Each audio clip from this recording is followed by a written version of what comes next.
누구든지 목마르거든 내게로 와서 마시라.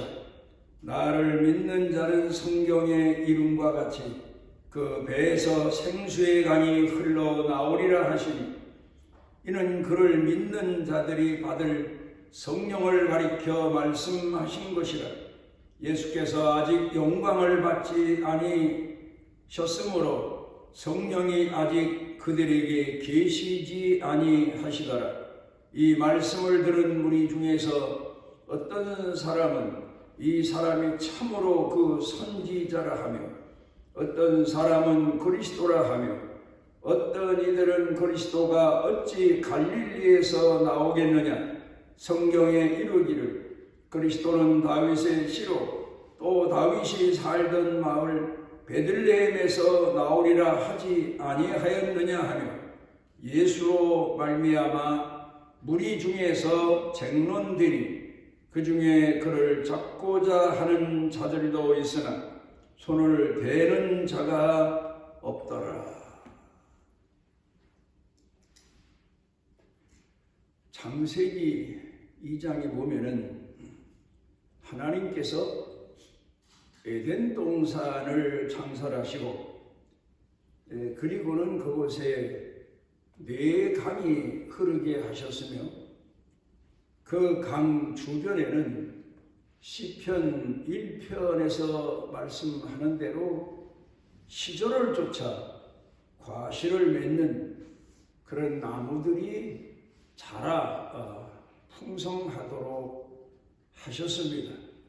그리고는 아담을 지으시고 그 이후에 하와를 지으셔서 그 에덴 동산에서 살게 하셨는데, 그때 하나님이 아담 이후에 하와를 지으셨을 때 하나님께서 그 하와를 아담 앞에 세워 놓으실 때에 아담이 고백하기를 이는 내 뼈 중에 뼈요 살 중에 살이라, 그런 고백을 합니다.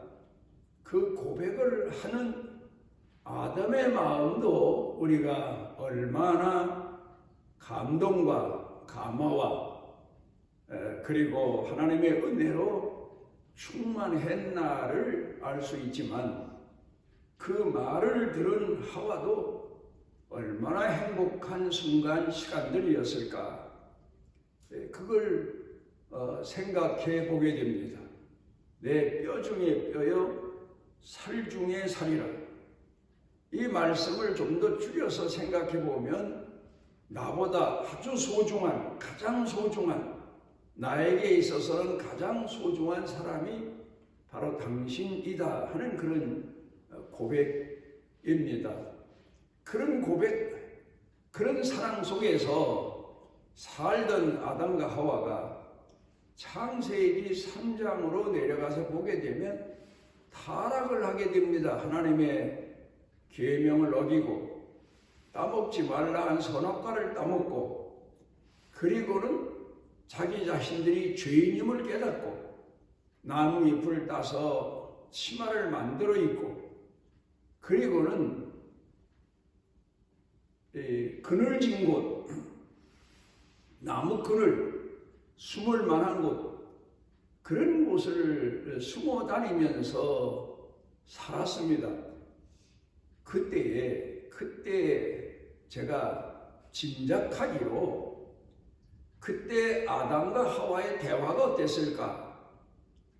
창세기 2장에서 타락하기 전에는 아담과 하와의 대화가 당신은 내 뼈 중에 뼈요 살 중에 살이라 그렇게 말을 했지만, 타락한 이후에 아담과 하와의 말을 다시 생각을 해보게 되면, 제 나름대로의 분석이지만, 당신은 내 뼈를 상하게 하는 사람이요 내 살을 떨리게 하는 사람이다, 아마 그런 이야기가 오가면서 서로 상대방을 증오하고 미워하고 원망하고 불평의 대상으로 삼고 그렇게 살지 않았을까, 그렇게 짐작이 됩니다.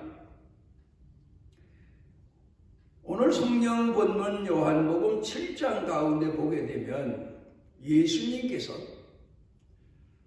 생수의 근원이 믿는 사람 배에서 흘러 넘치리라, 그런 말씀을 하십니다.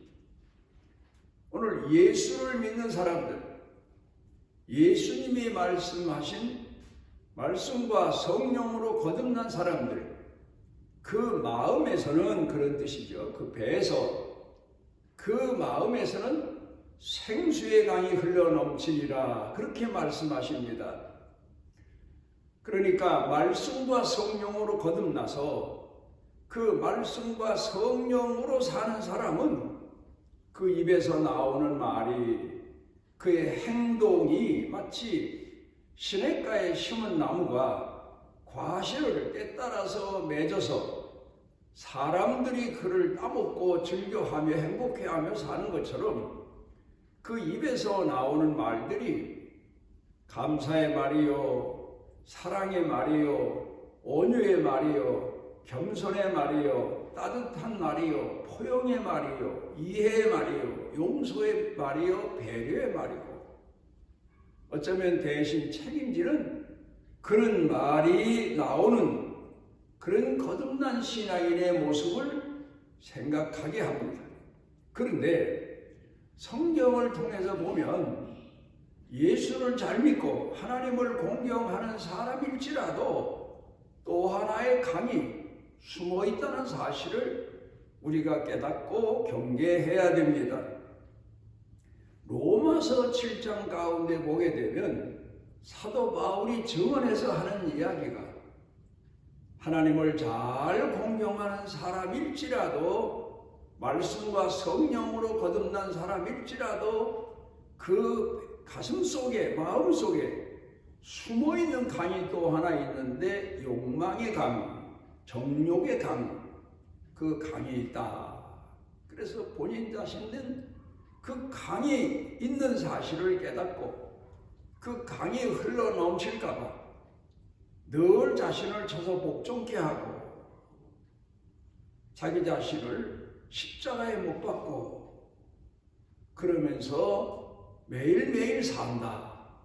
그리고 자기 가슴에서는 늘 말씀과 성령으로 거듭난 그런 하나님의 사람으로 산다. 이제 그런 내용을 이야기하고 있습니다. 몇 년 전에 아침에 TV를 보다 보니까 그때가 장마철 홍수 때인데 저 남원에 강이 터져서 흐르는 섬진강이 터져서 대홍수가 났고 3개 면에 걸친 그런 지역이 강둑이 터져서 물이 넘쳐서 사람들이 큰 피해를 입었다는 그런 뉴스가 나옵니다. 번뜩 생각나는 것이 그 지역에 우리 교회에서 거기 가서 사는 분이 한 분 계십니다.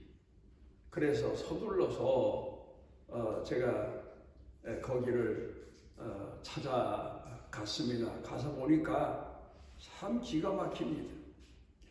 옛날에 일본 정치 때에 그 섬진강을 가로지르는 다리를 하나 놓았는데, 그 다음에 이제 우리나라 경제가 발전돼서 그 아래다가 더 높게, 그러니까 다리 높이를 더 높여서, 그래서 거기다가 사람들이 건너 다니도록, 그러니까 홍수가 나도 물이 그 다리 밑으로 다 통과하도록 그렇게 다리를 놨는데, 그 지역 주민들이 그곳으로 가려면 아무래도 돌아가는 좀 거리가 먼 길이기 때문에 옛날 외정 때에 놓은 다리를 그냥 놔두라고, 우리가 일할 때 편리하다고, 그래서 그냥 놔뒀는데 홍수가 나는 바람에 그 다리가 낮아서, 그래서 홍수에 떠내려오는 나뭇가지들이나 물건들이 그 다리 세워진 교각 밑에 다리로 걸리는 바람에 그게 뚝이 돼버렸어요. 그래서 그 주변에 뚝이 터져서 엄청난 피해를 보게 된 겁니다. 우리 예수 믿는 사람들이 나는 하나님의 자녀다, 나는 말씀과 성령으로 산다, 그렇게만 생각할 게 아니라 내 속에 숨어있는 정욕의 강, 탐욕의 강, 이런 무서운 것이 내 속에 있다는 사실을 잊어서는 안 됩니다.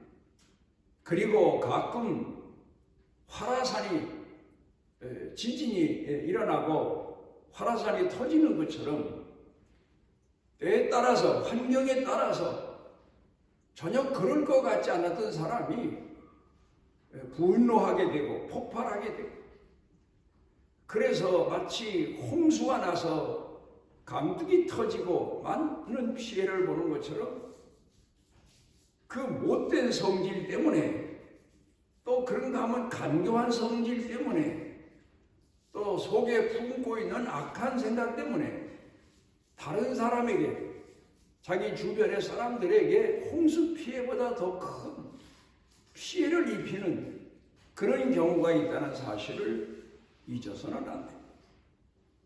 저는 지금도 이 나이가 되었는데도 나 자신 속에 숨어있는 정욕에, 탐욕에, 그런가 하면 못된 성격에 강이 터질까봐 늘 나 자신을 쳐서 복종케 하고 다스리고 그러면서 많은 시간을 할애할 때가 있습니다. 그러니까 하나님을 공경하는 신앙인들은 항상 경계를 풀지 말아야 될 것은 나 자신에 대한 욕망의 강이 내 가정으로, 주변으로, 또 내가 섬기는 교회로 흘러넘치지 않도록 경계심을 풀지 말아야 됩니다. 뚝방을 쌓아야 되고, 더러운 욕망을 샘이 있으면 틀어막아야 되고, 나 자신을 다스리면서 살아가야 비로소 하나님께서 사용하시는 생수의 강이 흘러넘치는, 그리고 그 주변에 그 사는 생활 속에 감사, 감격, 감동, 사랑, 인내, 온유, 겸손, 이런 열매가 풍성한 그런 인생을 살 수 있게 될 겁니다. 고린도전서 13장 4절부터 7절 가운데 보면 사도 바울이 유대인에게는 10계명이라고 하는 10가지 계명이 있습니다. 하나님을 경외하는 신앙으로부터 시작해서 내 이웃을 탐내지 아니하고, 내 이웃의 것을 탐내지 아니하고, 이웃을 사랑하고, 그런 계명까지 10계명이 유대인들에게는 율법으로 주어졌는데, 이제 말씀과 성령으로 거듭나서 신앙인으로 사는 사람들에게는 사도 바울이 15계명을 말씀하고 있습니다. 유명한 고린도전서 13장이 바로 사랑의 장이다, 그렇게 말하는데, 우리는 보통 사랑하면 법도 없다, 법 없이 살아도 된다, 그렇게 생각하지만 아니에요. 인간에게는 사랑에도 계명이 있는 것을 잊어서는 안 됩니다. 거기서 첫째로 행함의 계명 7가지가 있습니다. 그게 바로 오래 참고 온유해야 되고, 진리와 함께 기뻐해야 되고, 모든 것을 참고, 모든 것을 믿고, 모든 것을 바라며, 모든 것을 견디는 신앙으로 살아라. 그 다음에 경계해야 될 게 있습니다. 8가지입니다.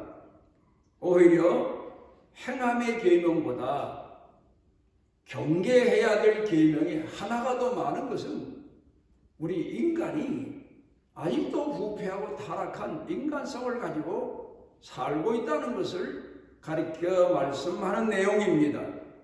8계명, 경계해야 될 8계명, 시기하지 말며 자랑하지 말며 교만하지 말며 무례히 행하지 아니하며.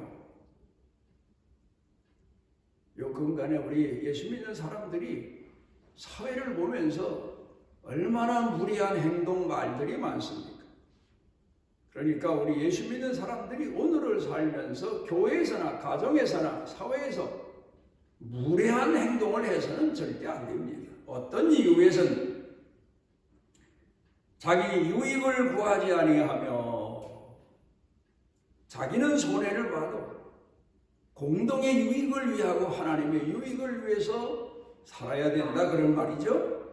그 다음에 그 못된 성질 내지 말며 성질을 가슴에 품고 꽁하고 살지 말아야 되며, 뭐 그런 내용이죠. 악한 것을 생각하지 말며 불의를 기뻐하지 아니하며. 분명 불의한 일을 하면서도 속으로는 마치 자기가 영웅이나 된 것처럼 착각하고 사는 그런 사람이 되어서는 안 된다. 그 15가지 계명을 사도 바울이 우리가 흔히 말하는 사랑장이라고 하는 고린도전서 15장 4절로부터 7절 가운데서 기록해서 전해주고 있습니다. 오늘 성경 본문에서 예수님께서 말씀하신 대로 예수님을 믿는 사람, 그 가슴에서, 그 마음에서, 생각에서 생수의 강이 흘러넘친다고 말씀하셨는데 얼마나 큰 은혜와 복입니까? 그 계명대로, 그 말씀대로 살아야 되는데 분명 경계해야 될 것, 나 자신에게 아직도 이 세상 사는 동안에는 타락성이 있다는 것, 인간성이 남아있다는 것, 부패성이 있다는 것, 이걸 가슴에 새기고 우리가 예수님 말씀과 성령의 이끄심을 따라서 우리 생을 다할 때까지 우리 자신에 대한 경계심을 풀지 아니하고 살아가는 그런 축복된 신앙인들이 되시기를 바랍니다.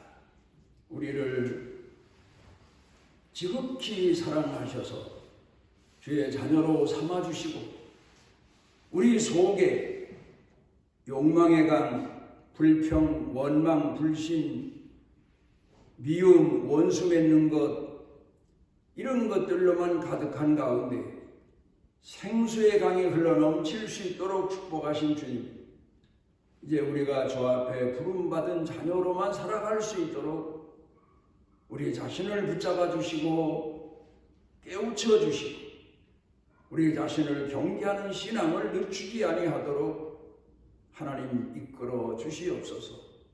예수님 이름으로 기도드리옵나이다. 이스라엘의 하나님 여호와께서 그 날개 아래 보호를 받으러 온 내게 온전한 상 주시기를 원하노라. 우리를 죄에서 구속하시고 우리와 함께 하시고 우리의 선한 생활의 삶의 생의 목자가 되신 예수 그리스도의 무한하신 은혜와 아버지 하나님의 만극하신 사랑과 우리 속에 내재하셔서 깨우쳐 주시고 일으켜 주시고 하나님을 공경하여 섬기도록 가슴이 불타도록 감화 감동케 하시는 성령님의 능력의 은총이 사랑하는 자녀들 생각, 마음, 영육 그리고 사는 생활, 가정, 식구들, 일터, 경영 그리고 온 교회 중에 넘치고 넘치도록 함께 하시기를 축원하옵나이다.